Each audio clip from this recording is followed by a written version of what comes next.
Okay जी, अस्सलाम वालेकुम। आज हम हाइब्रिडाइजेशन को डिस्कस करते हैं, ठीक है। इससे पहले हमने वैलेंस बॉन्ड थ्योरी को डिस्कस किया था, हाइब्रिडाइजेशन, ठीक है। और उसमें हमने क्या किया था, मतलब बॉन्ड कैसा बनता है और कैसा मतलब ओवरलैपिंग कैसे होती है, ठीक है। कौन सा बॉन्ड स्ट्रॉन्ग बनेगा, कौन वीक होगा, सिग्मा पाई बॉन्ड, ठीक है।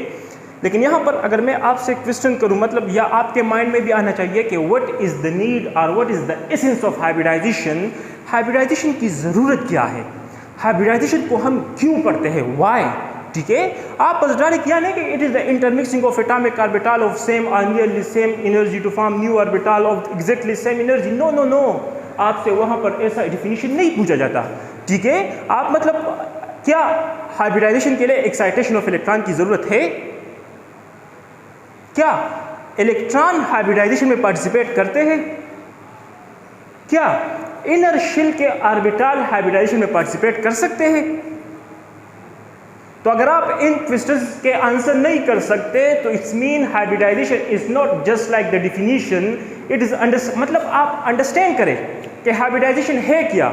तो मैं यहाँ पर what is the essence of hybridization, hybridization को हम क्यों पढ़ते हैं, देखो फिर हम डिफिनीशन की तरफ आते हैं। पहले हम समझने की कोशिश करते हैं, ठीक है। आप लोगों ने वैलेंस बॉन्ड थ्योरी पढ़ा था और वीबीटी में आप लोगों ने क्या पढ़ा था कि हमारे पास वो ऑर्बिटल क्या करते हैं, बॉन्डिंग में पार्टिसिपेट करते हैं। Those orbital take part in the bond formation which have unpaired of electron, जिसमें क्या होते हैं, unpaired of electron mean single electron होते हैं। मीन जिस ऑर्बिटल में दो इलेक्ट्रॉन होते हैं वो कभी बॉन्डिंग में पार्टिसिपेट नहीं कर सकता अकॉर्डिंग टू वीबीटी, ठीक है। आप लोगों ने पढ़ा था कि पेयर ऑफ इलेक्ट्रॉन जब होते हैं हमारे पास वो बॉन्डिंग में पार्टिसिपेट नहीं कर सकता।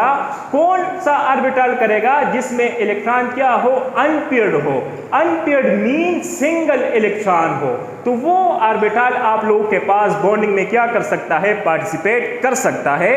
तो बिल्कुल वैलेंस बॉन्ड थ्योरी के साथ तो हम एग्री भी मतलब हो सकते हैं। आप लोगों के पास क्या है, NH3, मतलब अगर हम नाइट्रोजन का क्या करें, इलेक्ट्रॉनिक कन्फिगुरेशन करें तो इसके वैलेंस शेल में क्या 5 इलेक्ट्रॉन होते हैं, टोटल 7 होते हैं। तो 1s2 2s2 2p3। तो यहाँ पर आप लोगों के पास 3 अनपेयर्ड इलेक्ट्रॉन है। बिल्कुल मैं मानता हूँ NH3 में क्या मतलब आप लोगों के पास जो नाइट्रोजन है वो 3 बॉन्ड बनाता है, क्योंकि उसके साथ क्या है, 3 अनपेयर्ड क्या है, इलेक्ट्रॉन है, ठीक है। मीन 3 ऑर्बिटल ऐसे है जिसमें अनपेयर्ड ऑफ इलेक्ट्रॉन्स है, ठीक है। लेकिन अगर मैं H2O की बात करूं, ऑक्सीजन की ऐड होता है तो आप लोगों के पास 1s2 2s2 2p4।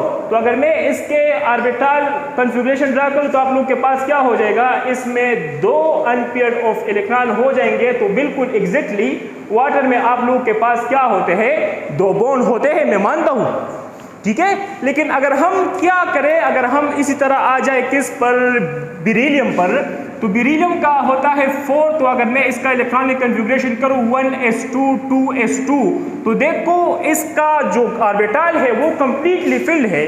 According to the valence bond theory, beryllium can't take part in water in the bond formation, मतलब बेरिलियम बॉन्ड बना ही नहीं सकता क्योंकि उसके साथ अनपेयर्ड ऑफ इलेक्ट्रॉन नहीं है इन द ऑर्बिटल, या उसका जो ऑर्बिटल है वो कंप्लीटली फिल्ड है।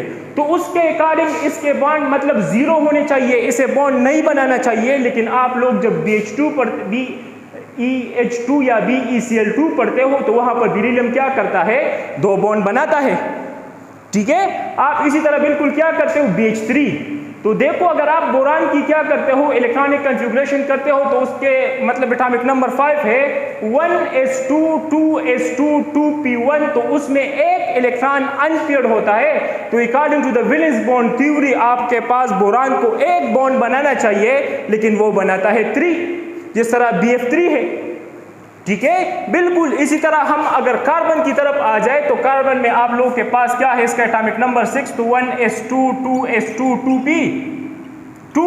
तो इसमें आप लोगों के पास क्या होते हैं, 2 अनपेयर्ड ऑफ इलेक्ट्रॉन है। इट्स मीन कार्बन को 2 बॉन्ड बनाने चाहिए, लेकिन वो बनाता कितना है, 4।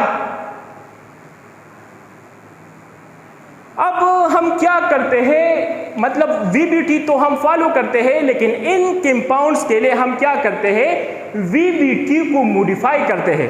मॉडिफाइड फॉर्म ऑफ वीबीटी, देखो ये आप लोग के पास एक्साइटेशन ऑफ इलेक्ट्रॉन जो होता है ना, ये हाइब्रिडाइजेशन के लिए कंडीशन नहीं है, ये वीबीटी के लिए है। एक्साइटेशन ऑफ इलेक्ट्रॉन वीबीटी के अकॉर्डिंग है। जो मॉडिफाइड फॉर्म है वो बोलता है कि in such compounds paired of electron gets unpaired. ठीक है, जो आप लोगों के पास ऐसे कंपाउंड्स होते हैं इसमें आप लोगों के पास पेयर्ड ऑफ इलेक्ट्रॉन क्या हो जाते हैं, अनपेयर्ड हो जाते हैं, और उसका एक इलेक्ट्रॉन जंप कर देता है टू द नेक्स्ट ऑर्बिटल, जिसकी वेकेंट ऑर्बिटल जिसकी एनर्जी गैप क्या हो, मतलब बहुत ज्यादा कम हो।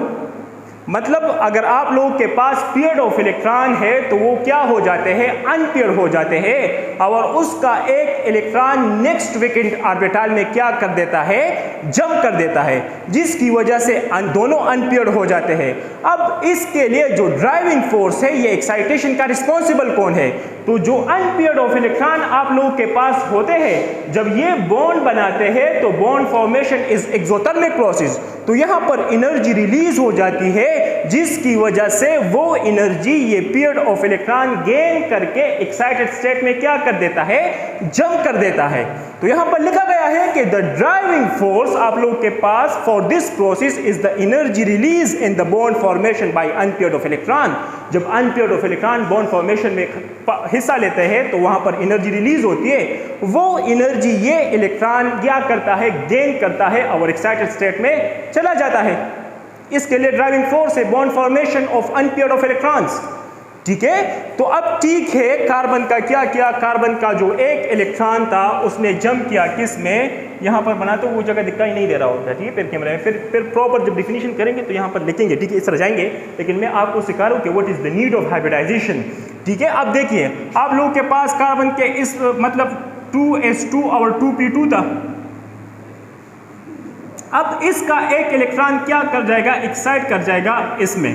अब देखिए इसमें 4 अनपेयर्ड ऑफ इलेक्ट्रॉन हो गए according to the valence bond theory, तो अब ये 4 बॉन्ड बना सकता है। ये मॉडिफाइड फॉर्म है वीबीटी का। तो अगर ये अब 4 बॉन्ड बना सकता है तो ये तो S है, और ये क्या है, 3p है। अगर इसके पास 4 हाइड्रोजन अप्रोच करते हैं तो एक हाइड्रोजन इसके साथ, एक इसके साथ, एक इसके साथ और एक इसके साथ, CH4 तो बन गया। लेकिन इसमें 3 बॉन्ड एक जैसे है और एक क्या है, डिफरेंट है अकॉर्डिंग टू द वीबीटी, क्योंकि ये बॉन्ड आप लोगों के पास SS ओवरलैपिंग से बनता है और ये PS ओवरलैपिंग से, क्या PS ओवरलैपिंग से। तो 3 बॉन्ड PS ओवरलैपिंग से बने हैं और एक बॉन्ड SS ओवरलैपिंग से बना है। तो जो SS ओवरलैपिंग होता है वो बॉन्ड वीक होता है, क्योंकि आप लोगों के पास क्या होता है, जब हम s ऑर्बिटल हमने पढ़ा था तो उसमें इलेक्ट्रॉन क्या आते हैं, चारों तरफ डिस्ट्रीब्यूट थे, मतलब कोई स्पेसिफिक जगह उसके लिए नहीं थी, चारों तरफ क्या होते हैं, मतलब हर एंगल पर इलेक्ट्रॉन मिलते हैं। तो अगर हम इसकी क्या करें, बॉन्डिंग बनाए, तो यहाँ पर इलेक्ट्रॉन की डेंसिटी क्या होती है, कम होती है। लेकिन P में आप लोगों के पास क्या होते हैं, इलेक्ट्रॉन डेंसिटी यहाँ पर मैक्सिमम होती है। अगर इसके साथ PS ओवरलैपिंग होता है तो ये मैक्सिमम होता है और ये बॉन्ड स्ट्रॉन्ग होता है। लेकिन जब हम इसकी स्टडी करते हैं तो हमारे पास क्या हो जाता है, हमारे पास मतलब सबके लिए बॉन्ड एनर्जी, बॉन्ड लेंथ, ठीक है, एक जैसे होता है। यहां पर भी वीबीटी फेल कर गई। अब देखिए आप लोगों के पास S क्या होता है, S ऑर्बिटल नॉन डायरेक्शनल है। तो जब S के बीच में बॉन्ड बनेगा तो हाइड्रोजन मतलब CH4 में एक एटम ऐसा हो जाएगा जिसके लिए कोई पोजीशन ही फिक्स नहीं होगी। अब लेट सपोज आप लोगों के पास 3 हाइड्रोजन है, वो यहाँ पर अटैच हुए, तो अब जब चौथा हाइड्रोजन है वो नॉन डायरेक्शनल है, क्योंकि वो SS ओवरलैपिंग से बनता है, तो वो आप किसी भी जगह पर अटैच कर सकते हो, मीन कोई स्पेसिफिक जगह उसके लिए नहीं होगी।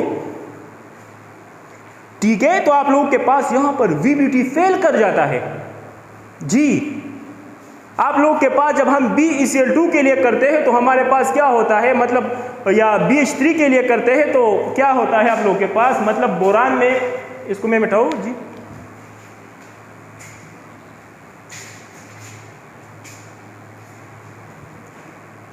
तो बोरान का क्या होता है आप लोग के पास होता है 5, ठीक है।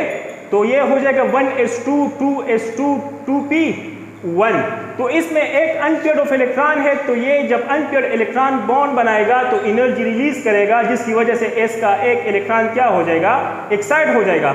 अब ये क्या कर सकता है, मतलब 3 बॉन्ड बना सकता है, बिल्कुल। तो अब क्या होगा, अगर मैं BH3 बनाऊं तो यहां पर एक H आ जाएगा, यहां पर एक H आ जाएगा और यहां पर एक H।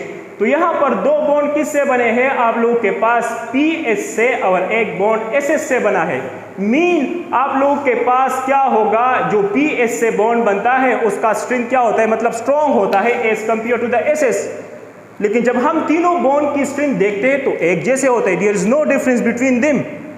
और आप लोगों के पास क्या होता है, यहाँ पर 2, मतलब हम बोल सकते हैं कि 2 का पोजीशन तो फिक्स है, लेकिन ये एक SS से बनता है और SS जो क्या होता है, S ऑर्बिटल नॉन डायरेक्शनल होता है, तो वो एक स्पेसिफिक एंगल पर नहीं बल्कि किसी भी जगह अटैच हो सकता है, लेकिन असल में ऐसा नहीं होता, क्योंकि S ऑर्बिटल मैंने बताया तो वो कोवेलेंट बॉन्ड क्या बनाता है, नॉन डायरेक्शनल, किसी भी साइड से अटैच हो सकता है, क्योंकि उसके चारों तरफ क्या होती है, इलेक्ट्रॉन डेंसिटी होती है। लेकिन p ऑर्बिटल में आप लोगों के पास क्या होते हैं, कुछ स्पेसिफिक एंगल्स होते हैं। एक एंगल ऐसा होता है जिस पर अगर ऑर्बिटल जाए तो बॉन्ड नहीं बनेगा, ठीक है। तो यहां पर आ जाता है essence of birth of hybridization. Hybridization की जरूरत आ जाती है, ठीक है। यहां पर हम क्या करते हैं, मतलब ये इलेक्ट्रॉन जो एक्साइट होता है, तो ये हाइब्रिडाइजेशन का कंडीशन, मतलब हाइब्रिडाइजेशन के लिए इलेक्ट्रॉन का एक्साइट होना जरूरी नहीं है, ये मॉडिफाइड फॉर्म है VBT का इलेक्ट्रॉन का एक्साइट होना। हम बोलते हैं कि in such compounds electron what gets unpaired and there one electron gets excited to the next energy level, ये नेक्स्ट ऑर्बिटल, ठीक है, ऑफ स्लाइटली डिफरेंस एनर्जी, ठीक है। तो आप लोगों के पास अकॉर्डिंग टू द VBT है, क्योंकि बॉन्ड फॉर्मेशन तो वो करता है। अब ये हाइब्रिडाइजेशन तो बॉन्ड लेंथ, ये एंगल एक्सेट्रा, ये चीज़ें, ये आप लोगों के पास BH3 मतलब एक स्पेसिफिक शेप इन ज्योमेट्री, ये चीज़ें डिस्कस करता है। वो बॉन्ड फॉर्मेशन का उसे क्या लेना। आप लोगों के पास वेकेंट ऑर्बिटल भी क्या करते हैं, हाइब्रिडाइजेशन में पार्टिसिपेट करते हैं, कंप्लीटली फेल भी करते हैं। So there is no need for the bond formation of, मतलब हम बोलते हैं ना, there is no need of hybridisation for the bond formation.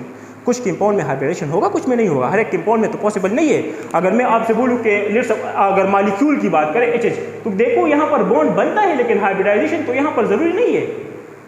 मैंने बोला कि there is no need of hybridisation for the bond formation. तो आपसे वहाँ पर क्वेश्चन करें तो फिर आप लोग टिक मार देते हो, हालांकि हम पढ़ते, मतलब ये तो जस्ट बुक को रीड नहीं करना है, या तो बस आप घर में पढ़े ना, ठीक है। तो यहाँ पर अब कंसेप्ट आ जाता है हाइब्रिडाइजेशन का, और हाइब्रिडाइजेशन में क्या होते हैं आप, मैं यहाँ पर समझाता हूँ, फिर डिफिनीशन उस डायग्राम से, उससे करेंगे, ठीक है, ऑर्बिटल से। तो अब मैं यहाँ पर क्या करता हूँ, हाइब्रिडाइजेशन का कंसेप्ट CH4 में क्या करता हूँ, आपको समझाने की कोशिश करता हूँ। देखो यहाँ पर क्या होते हैं, आप लोग के पास एक S है, उसमें अनपेयर्ड इलेक्ट्रॉन है, और 3 P है, उसमें क्या है, अनपेयर्ड इलेक्ट्रॉन है। तो ये क्या हो जाते हैं, इंटरमिक्स हो जाते हैं। तो देखो 3 P है और एक S है, तो अगर तीनों पर डिवाइड करो तो हो जाएगा sp3, 4 ऑर्बिटल बन जाएंगे, ठीक है।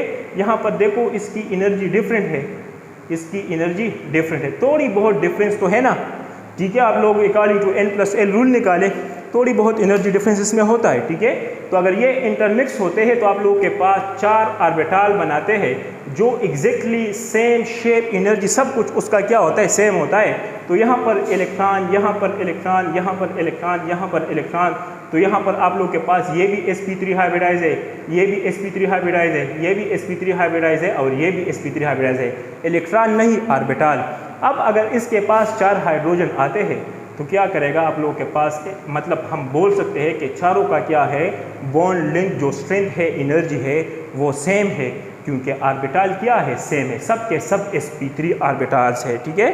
तो यहाँ पर आप इंटरमिक्सिंग ऑफ एटॉमिक ऑर्बिटल, जी इंटरमिक्सिंग ऑफ, देखो एटॉमिक ऑर्बिटल की इंटरमिक्सिंग हुई कि नहीं, और ये आप लोग के पास क्या बने, हाइब्रिडाइज ऑर्बिटल, ठीक है। जितने एटॉमिक ऑर्बिटल होंगे उतने हाइब्रिडाइज ऑर्बिटल बनेंगे। तो यहाँ पर अब आप डिफिनीशन लिखे, इंटरमिक्सिंग, क्या, इंटरमिक्सिंग ऑफ एटॉमिक ऑर्बिटल। देखो जरूरत क्यों आई, ठीक है ना, बॉन्ड लेंथ, बॉन्ड एनर्जी, इन चीज़ों के लिए, क्योंकि बॉन्ड स्ट्रेंथ सेम नहीं था, according to the VBT change होना चाहिए था, एक बॉन्ड CH4 में, और एक हाइड्रोजन के लिए कोई फिक्स पोजीशन भी नहीं होनी चाहिए थी। तीनों का फिक्स पोजीशन एक कहाँ पर भी हो सकता है, ठीक है। तो इंटरमिक्सिंग ऑफ एटॉमिक ऑर्बिटल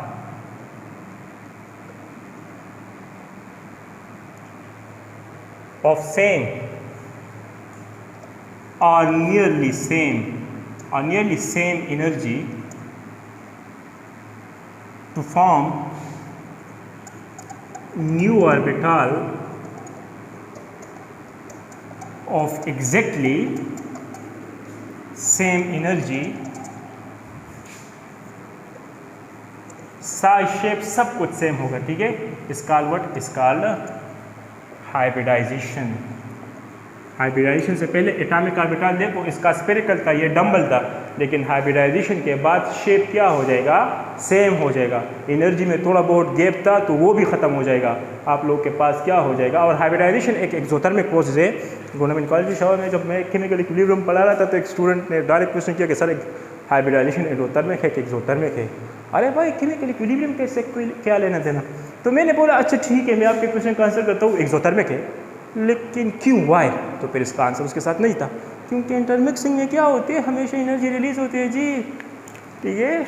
जब दो चीज़ें क्या होती है टकराती है तो ऑटोमेटिकली मतलब ओवरलैपिंग में या टक्करने में इंसान क्या करता है, अपनी एनर्जी को लूज़ कर देता है, ठीक है। इसलिए तो बनते हैं क्योंकि ये स्टेबल है, अगर स्टेबल ना होते तो बनते। मतलब आप कोशिश करें ना, अगर एक चीज़ अनस्टेबल हो तो क्या वो बनेगा, बनेगा भी तो कम बनेगा ना, हर जगह पर तो नहीं देखेगा।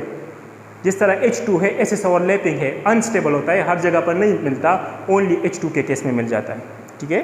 तो केमिस्ट्री को अंडरस्टैंड करने की कोशिश करें, नॉट रीड, ठीक है। अच्छा यहाँ पर देखिए आप लोग के पास इसके लिए कुछ